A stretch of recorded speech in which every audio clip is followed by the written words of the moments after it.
Assalamualaikum warahmatullahi wabarakatuh. Selamat pagi anak-anakku yang soleh-solehah. Pada kesempatan ini kita akan belajar PAI dan BP bab 8 tentang peduli lingkungan. Setelah mempelajari materi ini, siswa diharapkan mampu 1. Menjelaskan pengertian lingkungan dan jenis-jenisnya. 2. Menjelaskan konsep Islam tentang kepedulian terhadap lingkungan. 3. Menjelaskan manfaat menjaga lingkungan. 4. Menjelaskan tata cara kepedulian terhadap lingkungan. 5. Menerapkan sikap peduli terhadap lingkungan di sekolah. Baiklah anak-anak, kita mulai pelajaran kita ya. Anak-anak, coba renungkan. Lingkungan merupakan tempat tinggal dan tempat berkembang biaknya manusia, hewan, tumbuhan, dan makhluk lainnya. Tahukah kalian apa yang dimaksud dengan lingkungan? Mengapa kita harus menjaga lingkungan? Dan bagaimana cara kita menjaga lingkungan, serta bagaimana konsep agama kita yaitu Islam tentang pentingnya menjaga lingkungan.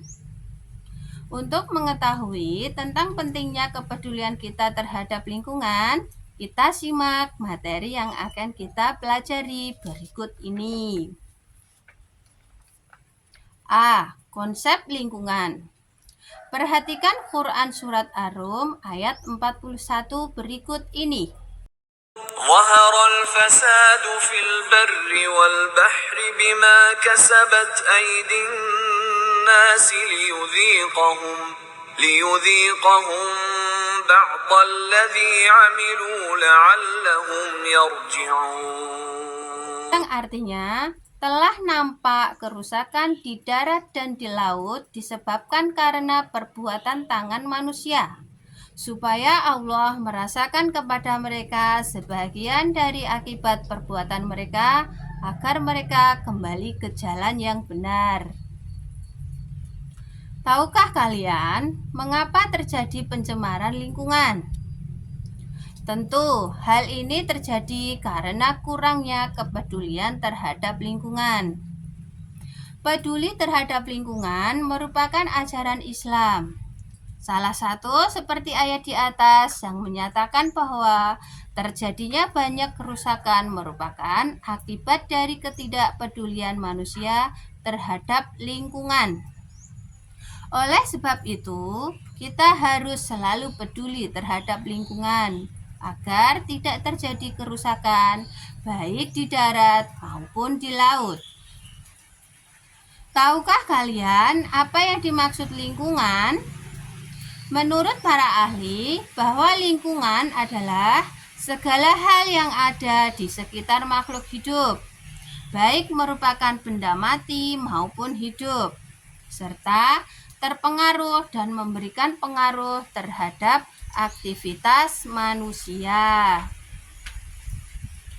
Ada juga yang mengatakan bahwa lingkungan adalah semua benda, kondisi, serta keadaan yang mana memberikan pengaruh pada tempat di mana manusia tinggal.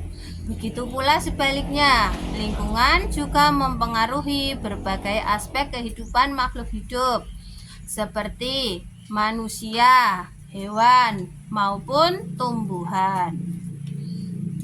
Jadi, yang dimaksud dengan lingkungan adalah alam semesta ciptaan Allah Subhanahu wa Ta'ala, baik berupa benda mati maupun benda hidup yang terbentang luas sekitar kita untuk dikelola dengan sebaik-baiknya dan menjadi tempat beraktivitas serta memberikan pengaruh dan dapat dipengaruhi oleh manusia.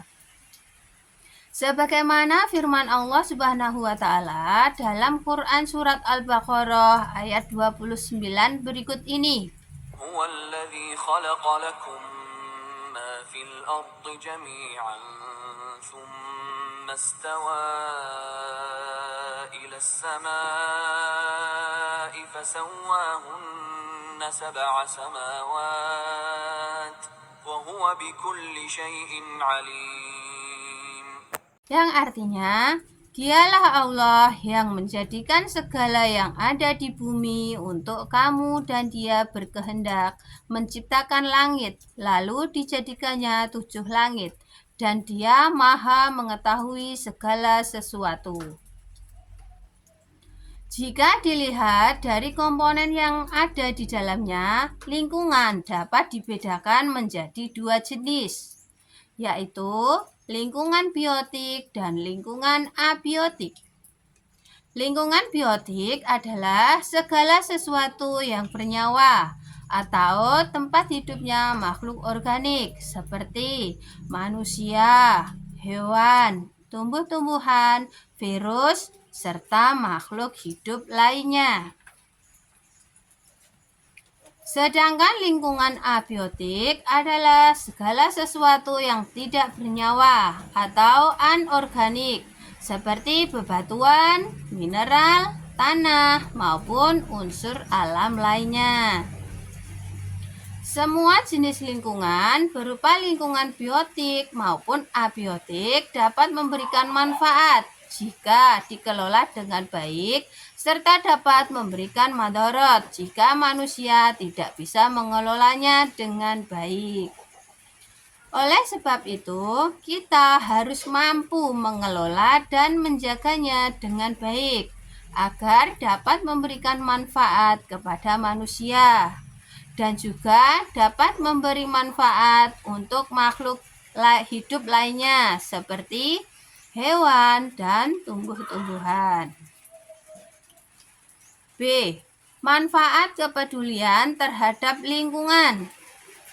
Kita harus menumbuhkan kepedulian terhadap lingkungan yang ada di sekitar kita agar selalu terjaga kelestariannya, seperti menanam tumbuh-tumbuhan agar kita dapat menghirup udara segar dan bebas dari polusi, membuang sampah pada tempatnya agar terhindar dari berbagai penyakit yang dapat merusak kesehatan kita. Tahukah kalian bahwa sebagai anak yang taat melaksanakan apa yang diperintahkan oleh Allah Subhanahu wa taala dan menjauhi apa yang dilarang oleh Allah, kita harus menjaga lingkungan serta mengelolanya dengan baik untuk memenuhi kebutuhan hidup dan makhluk lainnya. Kita dilarang melakukan perbuatan yang dapat merusak lingkungan, sebagaimana firman Allah Subhanahu wa taala dalam Quran surat Al-A'raf ayat 56 berikut. تفسدوا في الأرض بعد إصلاحها وادعوه خوفا وطمعا إن رحمة الله قريب من المحسنين. Yang artinya, dan janganlah kamu membuat kerusakan di muka bumi sesudah Allah memperbaikinya, dan berdoalah kepadanya dengan rasa takut tidak akan diterima dan harapan akan dikabulkan. Sesungguhnya rahmat Allah amat dekat kepada orang-orang yang berbuat baik. Apabila kita peduli terhadap lingkungan, maka lingkungan tersebut akan memberikan manfaat kepada kita. Begitu pula sebaliknya, jika kita tidak bisa menjaga lingkungan dengan baik, maka kita juga yang akan menanggung akibatnya. Terdapat beberapa manfaat apabila kita menjaga lingkungan dengan baik, antara lain 1. Sebagai sumber makanan dan mineral. 2. Memberikan kemudahan dan bantuan dalam kehidupan manusia. 3. Sebagai sarana perkembangbiakan makhluk hidup. 4. Menambah penghasilan bagi manusia. 5. Menunjang kesehatan dan kesejahteraan. Tahukah kalian bagaimana sikap kita peduli terhadap lingkungan? Peduli lingkungan merupakan sikap dan tindakan mencegah kerusakan alam serta mengembangkan upaya-upaya untuk memperbaiki kerusakan alam yang sudah terjadi. Peduli terhadap lingkungan termasuk perbuatan yang terpuji atau akhlak mahmudah. Peduli terhadap lingkungan berarti ikut melestarikan lingkungan dengan sebaik-baiknya, bisa dengan cara memelihara, mengelola, memuliakan, serta menjaga lingkungan. Lingkungan yang bersih dan sehat adalah dambaan semua makhluk di dunia ini, baik untuk manusia dan juga untuk makhluk lainnya. Apabila lingkungan tidak dijaga dengan baik, maka akan menimbulkan berbagai macam penyakit dan juga bisa menyebabkan bencana. Ada beberapa komponen lingkungan yang membutuhkan kepedulian kita agar tetap terjaga kelestariannya. Di antaranya, komponen lingkungan tersebut antara lain tanah, air, udara, dan tumbuh-tumbuhan. Agar lingkungan kita tetap lestari dan terpelihara, ada beberapa langkah yang harus dilakukan. Usaha dan langkah-langkah tersebut cukup mudah dilakukan. Di antaranya, 1. Menjaga kebersihan dan keindahan. 2. Melakukan pengolahan tanah dengan baik. 3. Melakukan pengolahan sampah dan limbah dengan baik. 4. Menggunakan bahan hasil produksi yang ramah lingkungan. Yang kelima, melakukan penghijauan dengan menanam kembali tumbuh-tumbuhan. Berikut adalah pembelajaran kita pada kali ini. Semoga apa yang kita pelajari bisa bermanfaat. Terima kasih. Wassalamualaikum warahmatullahi wabarakatuh.